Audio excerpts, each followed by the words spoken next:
November 5th, 2025, Puerto Cabello, 4:36 a.m. local time.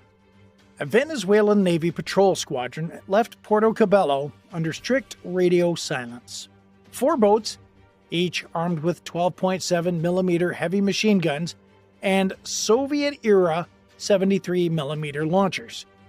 Their orders? Intercept the American warship entering Bolivarian waters. The Americans didn't know it yet, but the squadron's intel was already wrong. The target wasn't a lone destroyer, it was the USS Dwight D. Eisenhower, a 100,000-ton floating air base with a strike group of 6 warships. By 5:21 in the morning, radar operators aboard the Eisenhower picked up faint echoes coming from the south. Small, fast, uncoordinated, it didn't fit commercial traffic. Bridge, combat, we have 4 surface contacts, 27 miles in closing. The carrier's captain turned. Copy, let's light 'em up. Within seconds, the USS Gravely and the USS Mason adjusted course, forming a defensive wedge ahead of the carrier. The escort pattern tightened. The Phalanx Sea Whiz turrets rotated to standby. Every sailor on the deck knew this formation meant one thing: possible hostile approach.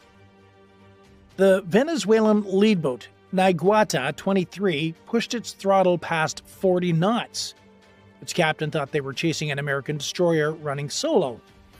His radar tech didn't notice the massive radar signature behind it: the carrier itself. At 5:48 in the morning, the Venezuelan squadron broke radio silence. "You are entering Bolivarian waters. Alter course immediately." No response, just static from the carrier. 3 minutes later, the boats crossed into visual range. And that is exactly when every sailor on the Naiguata 23 realized their mistake. They weren't staring at a destroyer.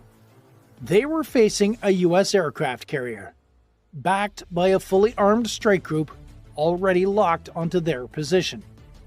The Venezuelan boats didn't just stumble into any American ship. Nope. They had sailed straight toward one of the most lethal formations afloat, a U.S. Navy carrier strike group.